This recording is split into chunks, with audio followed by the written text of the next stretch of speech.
They thought she was just an old woman. They thought she would stay quiet. They thought only men could lead wars. They were wrong. Because when the kings of Asante were afraid, when the men were silent, one woman stood up and shook the British Empire. Her name was Queen Yaa Asantewaa. Welcome to Cammy the storyteller. And this is her story. Long before Ghana was called Ghana, there was the Asante Kingdom. It was a proud land. A land of gold, strong traditions, and fearless warriors. The Asante people believed deeply in their ancestors, their kings, and their sacred symbols. The most important of all was the Golden Stool. The Golden Stool was not just a chair. It was believed to carry the soul of the Asante people. No one sat on it. No one touched it carelessly. It was sacred. To protect the Golden Stool was to protect Asante itself. Yaa Asantewaa was not born a queen. She was born in a small town called Ejisu, into a royal family. She grew up strong, observant, and outspoken.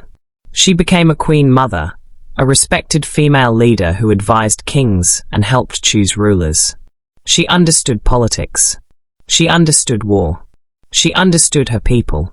And most importantly, she understood freedom. Then came the British. They arrived quietly at first, trading, negotiating, smiling.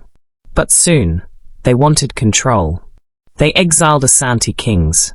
They took land. They demanded obedience.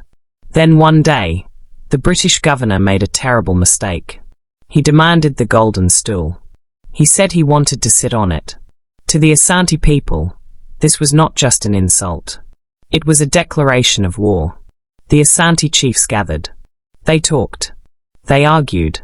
But no one wanted to fight. The British had guns. They had soldiers. They had power. Fear filled the room. And then, Yaa Asantewaa stood up. She looked at the men and said words that would live forever. If you, the men of Asante, will not go forward, then we will.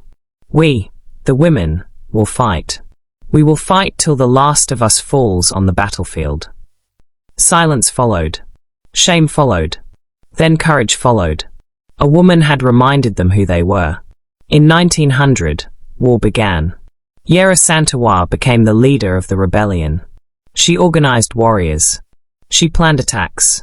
She defended sacred land. For months, the Asante fighters resisted one of the most powerful empires in the world. A woman was leading the war. And the British were shocked. Eventually, the British won. Their weapons were stronger. Their numbers were greater. Yaa Asantewaa was captured and exiled to the Seychelles, far from her homeland. She never returned. She died in exile. But the British never found the Golden Stool. It was hidden, protected, untouched. The soul of Asante survived. Years later, Ghana gained independence. And Yaa Asantewaa's name rose again.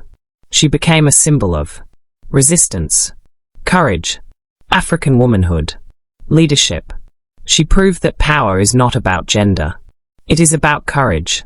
Queen Yaa Asantewaa did not win the war with weapons.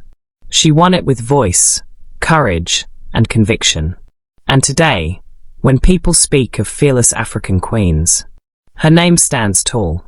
Not because she was fearless, but because she chose to stand even when fear was everywhere.